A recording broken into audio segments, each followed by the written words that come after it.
Hello, I'm Llewellyn King for CFS Alert on YouTube. For days, 2 days in fact, I have been buried in a book, and I think you will be too if you get it. The book is called Lighting Up a Hidden World, CFS and ME. It's by the Canadian Valerie, who is a sufferer. She's been suffering from myalgic encephalomyelitis since 1990. And she has put together one of the most extraordinary volumes, by any measure of an extraordinary volume, but this one to do with the disease. It is 500 pages, and 500 pages which are well worth the effort. It is easy to read because it is not a complete volume, it's a compendium, and some of it is extraordinarily clever. For example, Valerie, when she was first attacked by the disease, and like everybody else who has it, she knows the time and place where she had the first flu-like symptoms, went to see The Sound of Music, and was so taken with the tune, and had a tune in her head, that she wrote a little poem, which my wife, Linda Gasparello, will sing for us now. Bizarre Symptoms by Valerie. This is a poem that she has written to be sung to the tune of My Favorite Things from The Sound of Music. Chinooks and low clouds and changes in pressure, full moons and melting and things you can't measure, perfumes and diesel and food allergies. These are the things that bring me to my knees. There are in all 44 of these poems, and with each one, Valerie has written what she calls a stanza. It's an explanation of what was happening, an essay linked to the poem, but of course always about the struggle against ME. And what a struggle she has had. It is very parallel to many other patient struggles. Terrible days, bad periods, periods of bed, periods of semi-functioning, but never whole. Before she was struck down, she was a court stenographer, doing very well, and oddly, in Canada, where she lives in Calgary on 12 acres with her husband, she was living a very healthy lifestyle. In fact, she was into the good life in terms of healthy eating and exercise and all those things, and nonetheless she fell victim. In this volume, it is not all by her by any means. There's information, and there's information on almost everything, on funding, on how the situation is in Canada as opposed to the US, side remarks about the situation in Europe, etc.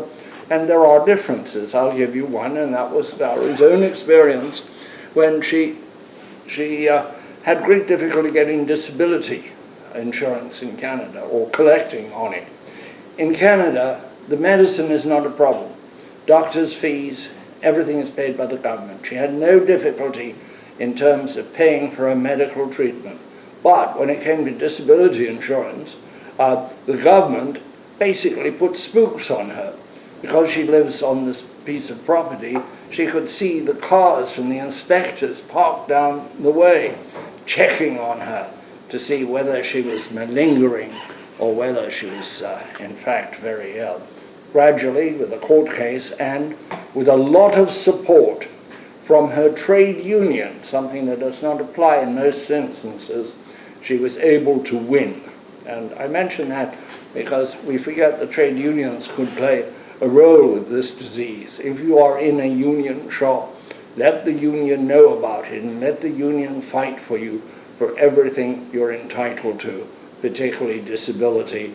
And if your health insurance is through the union or has a union component to it, make sure that the union knows about it, and if necessary, educate the union on that. I know that unions are in decline and not often recognized for the good they do.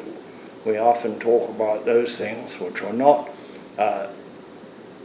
so constructive about unions. We all know them, and I say that having been the president of the newspaper union in Washington. But here is a case where the union can be your friend, and where unions can take up this issue. We don't think of using the leverage of unions, except Valerie Free has. Her book is something that you'll want to have and dip into. Look, I'm dipping into it now. Here is a stanza: stay independent, prevent isolation, and hypotheses for cause. These are the kinds of things that she has written. Here's another one, stanza 36, what I need, give and share, and the poem, and then the prose with the poem. But back here, you get many writers that you all know, people like the saintly David Bell, who was one of the first people to treat ME/CFS as a cluster disease in upstate New York, or Court Johnson, who has done such a valiant job in writing about it, or Lenny Jason, who's one of my heroes in this struggle for this disease. It is an extraordinary piece of work, and I say that as somebody who has been writing about books for most of his life. I have not seen a book like this. In concept and in delivery, it is exceptional. I think its greatest value, it will be a value in pushing the cause, it will be a value if you can get your congressman to read it or your MP, but its greatest value will be probably for the sick, for the comfort that it offers, for the compassion that it is. It is a work of compassion. It extols the virtues that we know but forget, that we are not alone, that the sick are not responsible for their sickness, they did not bring it on them as a punishment, and that eventually, if those who control the funding can be persuaded and be kept persuaded to fund research generously, a cure will be found. And then there will be no need for this book, and it can go into the archives. Until then, many sick people, many caregivers, and many doctors need this book, need to read it, need to enjoy it, and need to take strength, wisdom, and counsel from it. Well done, Valerie Free. You can learn more about the book, Lighting Up a Hidden World, CFS and ME, from valeriefree.org. That is her website, and it is all about this book and will direct you into how to buy it. But if you want to get there quickly and buy one swiftly, go to Amazon. Amazon has it. It is one of these books that's published on demand, so it takes about 10 days to get the book, but well worth it, and it is really quite astounding, all 500 extraordinary pages of it.